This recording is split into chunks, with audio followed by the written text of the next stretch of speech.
সব ভালোবাসা শেষ পর্যন্ত পূর্ণতা পায় না। দুই পক্ষের আন্তরিকতা থাকা সত্ত্বেও অনেক সম্পর্ক পরিস্থিতির কারণে অসমাপ্ত থেকে যায়। জীবনে এমন ঘটনা নতুন নয়, কিন্তু বিচ্ছেদের পর সেই সম্পর্ক কিভাবে স্মরণ করা হবে সেটাই আসল প্রশ্ন।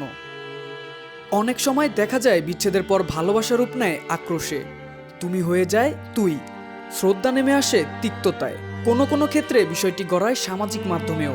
এতে শুধু সম্পর্কই নয়, ক্ষতিগ্রস্ত হয় নিজের মানসিক শান্তি ও সামাজিক ভাবমূর্তি। বিশেষজ্ঞরা বলছেন, ভালোবাসার সারাংশ হলো আরেকজনের মঙ্গল কামনা করা। সম্পর্ক ভেঙে গেলেও প্রাক্তনের জন্য শুভকামনা রাখা মানসিক পরিপক্কতার পরিচয়। হঠাৎ প্রাক্তনের সঙ্গে দেখা হলে প্রথমে নিজের প্রতি যত্নশীল হন।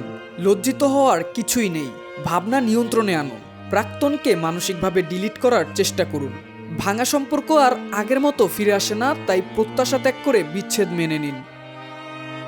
মুখ নিচু করে বা না দেখার ভান করে চলে যাওয়া উচিত নয়, বরং স্বাভাবিকভাবে এগিয়ে যান।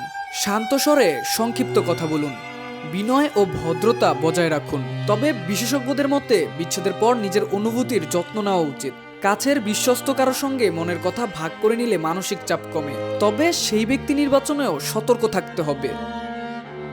ভেঙে যাওয়া সম্পর্ক আগের মতো ফিরে আসে না, তাই এটা মেনে নেওয়াই শান্তির পথ। অভিযোগ, আক্ষেপ নয়, শান্ত স্বরে শুভকামনা জানিয়ে সামনে এগিয়ে যাওয়াই প্রকৃত ভালোবাসার সাক্ষ্য। বিচ্ছেদের পরও শ্রদ্ধা ধরে রাখলে মানসিক শান্তি আসে এবং জীবন সামনে এগোয়।